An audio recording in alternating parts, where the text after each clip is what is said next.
Hello everyone and welcome back to Making History Fascinating. Today, your favorite Toucan and Tapir, Giada and Isabella, will explain how Belize became the land of the free. Let's start all the way in 1850 with the Anglo-American Treaty. In 1850, the Clayton-Bulwer Treaty said that the USA and the Britain agreed to not colonize any part of Central America, but that was there due to the British's influence on Belize, Mosquito Shore, and the Bay Islands. Then, in 1856, the Dallas-Clarendon Treaty stated that the USA and Britain agreed that Mosquito Shore would go to Nicaragua and the Bay Islands would go to Honduras. However, with Belize, it stated that the limits of Belize were to be settled by a treaty between Britain and Guatemala within 2 years. Then, in 1859, the Anglo-Guatemalan Treaty gave Britain sovereignty over the territory now known as Belize. It was used by the government of Britain and Guatemala to clarify British Honduras' borders, and it was signed in Guatemala City on April 30, 1859.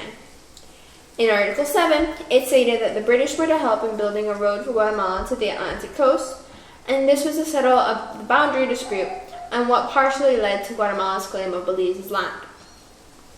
In 1862, the settlement became a colony called British Honduras and was now a part of the British Commonwealth.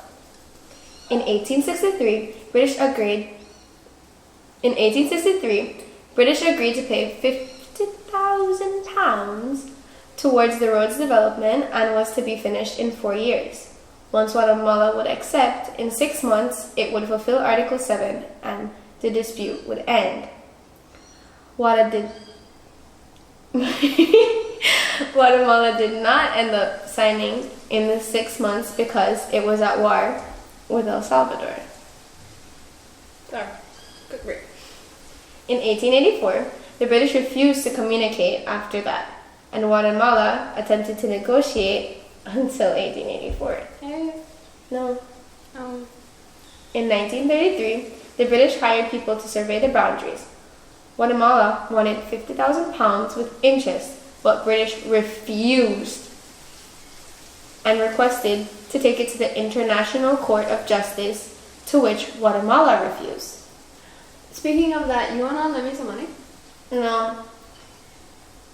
Oh, okay. Well, in 1945, Guatemala revised the constitution and included British Honduras. Then, in 1948, Guatemala threatened to take British Honduras by force. And in 1920 to 1980, independence was sought, and in 1964, British Honduras gained the right to self-government. In 1973, British Honduras' name was changed to Belize on June 1st, 1973. In 1981, Belize gained independence from Great Britain. Sadly, the dispute over Belize's land with Guatemala continues to this day, with the court case at the ICJ scheduled for 2025 at the earliest. But despite this, ever since September 21st, 1981, Belize has been an independent country, harboring many different cultures and natural sites all over the land. This has been Making History Fascinating, and this has been our episode on the road to Belize's independence. Signing off, Isabella and Giada. We will see you next time. Bye. I'm muting this clip. I'm so muting this clip.